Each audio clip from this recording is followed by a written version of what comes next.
আমরা সবাই সবার পাশে থাকবো, সবাই সবার জন্য দোয়া করব। বিসমিল্লাহির রহমানির রহিম। আসসালামু আলাইকুম, hi everyone, welcome back another video. আমি আছি ফাতেমা, তোমাদের সঙ্গে সব সময়ের জন্য।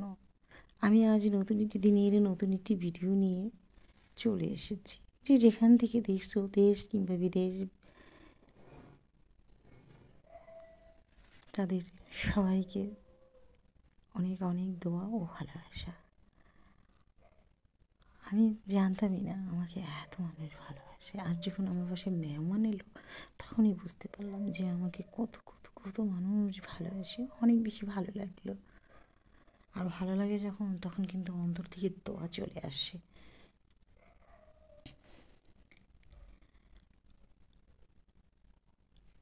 আমার এই ব্লগটি যদি ভালো লেগে থাকে, লাইক, কমেন্ট, শেয়ার এবং সাবস্ক্রাইব করবে। পাশে থেকে বেলাইকনটি বাজিয়ে অল বেলাইকনটি বাজিয়ে দিবে, তবেই আমার নিত্য নতুন সবগুলো ব্লগ সবার আগে চলে আসবে তোমাদের কাছে।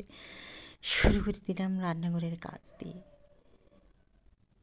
কেমন আছো বন্ধুরা? আশা করি আল্লাহর অশেষ রহমতে ভালো আছো। আলহামদুলিল্লাহ, আমিও আল্লাহর রহমতে অনেক ভালো আছি। চলো বন্ধুরা, আমরা আমাদের পাশেরজনকে ভালো রাখি, আমরা আমাদের মা বাবাকে ভালো রাখি, আমরা নিজেরাই ক্রোধ সৃষ্টি না করে ভালো মনের অধিকারী হতে পারি। কী লাভ? কোনো লাভ নেই। হিংসা, অহংকার, এর কথা ওর বলে কোনো লাভ নেই। দিন শেষে সেই মরতেই হবে, কবরে চলেই যেতে হবে। আর কবরে সে আযাবটা নিজেই ভোগ করতে, অন্য কেউ করে না। 5 ওয়াক্ত নামাজ পড়বো, তাহাজ্জুদ পড়বো, নফল পড়বো, সৎ থাকবো, এগুলোই জীবন। কোরআন পড়া, ছেলে মেয়েদের সৎ পথে চলার পরামর্শ দেওয়া, এটাই। এই তো রান্নাঘরের প্রতিটি কোণায় কোণায় পরিষ্কার করে নিলাম। আর এক ঝলক দেখলাম কী যে কষ্ট হয় এগুলো পরিষ্কার করতে। তারপর পরিষ্কার করার পর যখন দু চোখ দিয়ে দেখি, মনটা অনেক বেশি ভালো হয়ে যায়। এই জন্যই করা। এই তো অনেকেই বলে আপনার রান্নাঘর এমন, এত জিনিসপত্র, এত কীভাবে ধোন, এগুলো কীভাবে হয়, কীভাবে করেন। আমার করতে ভালো লাগে। আমি পরিষ্কার করতে ভালো লাগে, রান্না করতে ভালো লাগে, মেহমানকে খাওয়াতে ভালো লাগে, মেহমানকে দাওয়াত দিয়ে খাইয়ে সবাই মিলে একসাথে গল্প করতে আরও বেশি ভালো লাগে। রান্নাঘর গুছিয়ে খেয়ে নিলাম নাস্তা। এখানে আছে দুধ চা ছিল, পরোটা ছিল, ছানা ছিল, আরও অনেক কিছুই ছিল। যাই হোক, এখন আমি পালং শাক ধুয়ে কুচিয়ে নিয়েছি। বানাবো পালং শাকের পাকোড়া। দিয়ে দিলাম পেঁয়াজ কুচি, তারপরে দিয়ে দিব কাঁচামরিচ কুচি। তার আগে দিয়ে দিয়েছি ডিম। ডিমটা কেউ না ছিল নাও দিতে পারো, কিন্তু ডিমটা দিলে পাকোড়াটার স্বাদ একটু বেড়ে যায়।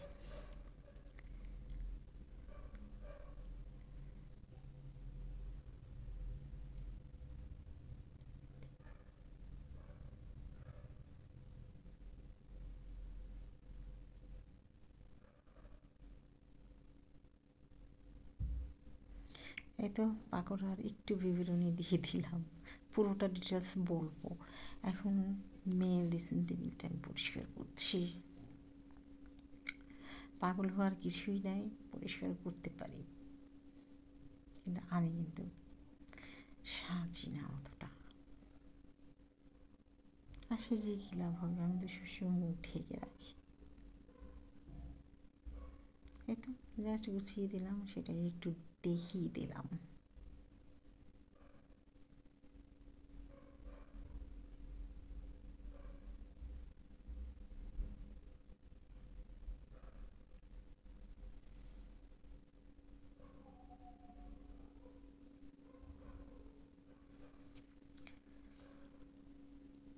এই তো পালং শাকগুলো কুচিয়ে ডিম দিয়ে দিলাম, পেঁয়াজ কাঁচামরিচ দিয়ে দিলাম, একটু নুডলসের মশলা দিয়ে দিলাম, ফ্লেভারটা সুন্দর আসবে। এখন একটু ধনিয়ার গুঁড়ো দিয়ে দিচ্ছি, একটু মরিচের গুঁড়ো দিয়ে দিব। ব্যাস, এখন একটু কর্নফ্লাওয়ার দেবো। কর্নফ্লাওয়ার দিলে পাকোড়াটা হবে একটু ক্রিস্পি। কেউ চাইলে ময়দা কিংবা আটা দিয়েও করতে পারো, কোনো সমস্যা নেই।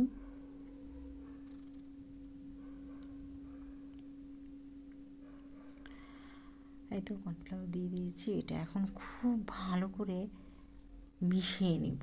আর আমি চুলোতে ফ্রাই প্যানে তেল দিয়ে দিয়েছি, তেল গরম হচ্ছে, আমি এই দিক দিয়ে এটা রেডি করে ফেলেছি। এই তো এখন পাকোড়াগুলো ভেজে নেব। খেতে যে কী মজা, গরম গরম, অনেক মজা। আমার মেয়ে এই পাকোড়াটা অনেক বেশি পছন্দ করে, অনেক।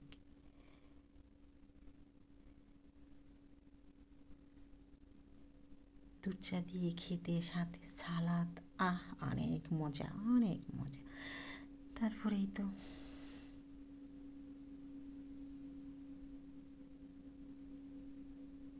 গুছিয়ে নিলাম।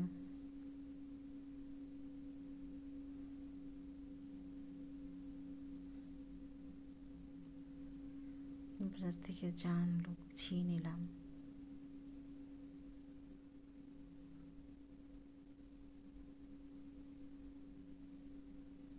পরে কাজ করে আবার 12টার দিকে একটু সিঙ্গারা চা খেয়েছিলাম। এখন রুই মাছ ফ্রাই করে নেব।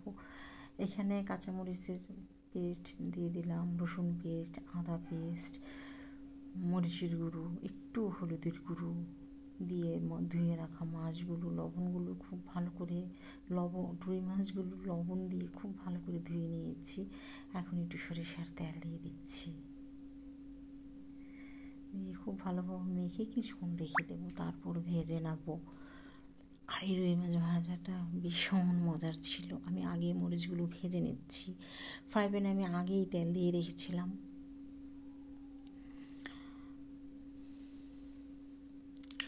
এই তো দিয়ে দিয়েছি, এখন একটু উল্টে দেবো।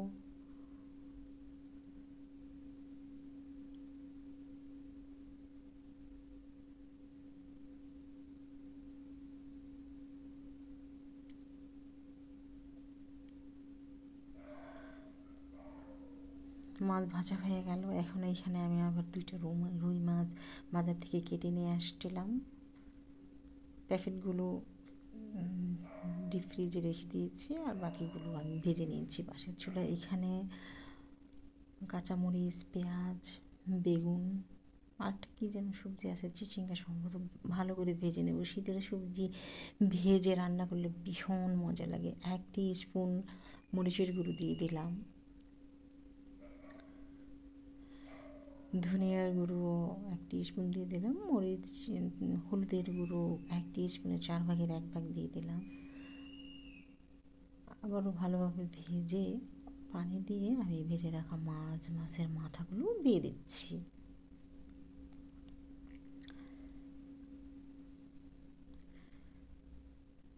গরম,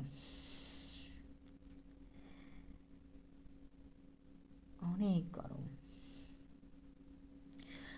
আর এই ফাঁকে ফাঁকে আমি আমার বেডরুমের বিছানাগুলো আমি অফলাইনে ক্যামেরার পেছন থেকে সব কিছু পরিষ্কার করে নিয়েছি। এখানে আমি চাপা শুটকি ভুনা করব, পেঁয়াজ রসুন তেল দিয়ে একটু ভেজে নিয়েছি। আর মরিচটা আমি ব্লেন্ডারে পেস্ট করে নিয়েছি।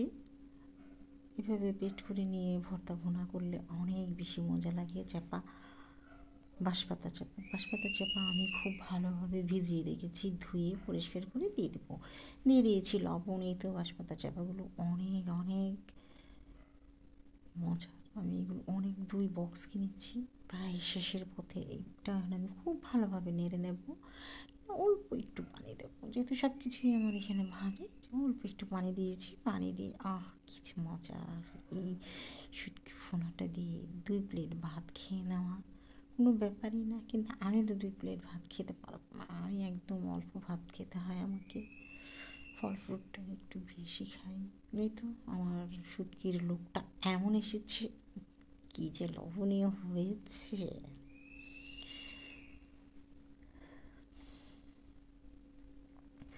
এই তো তারপরে ফল ফ্রুট সাজিয়ে নিয়েছিলাম, একটু গুছিয়ে নিয়েছি। সবাই অনেক অনেক বেশি ভালো থাকবে। আসসালামু আলাইকুম। আল্লাহ হাফেজ, আল্লাহ হাফেজ, আল্লাহ হাফেজ।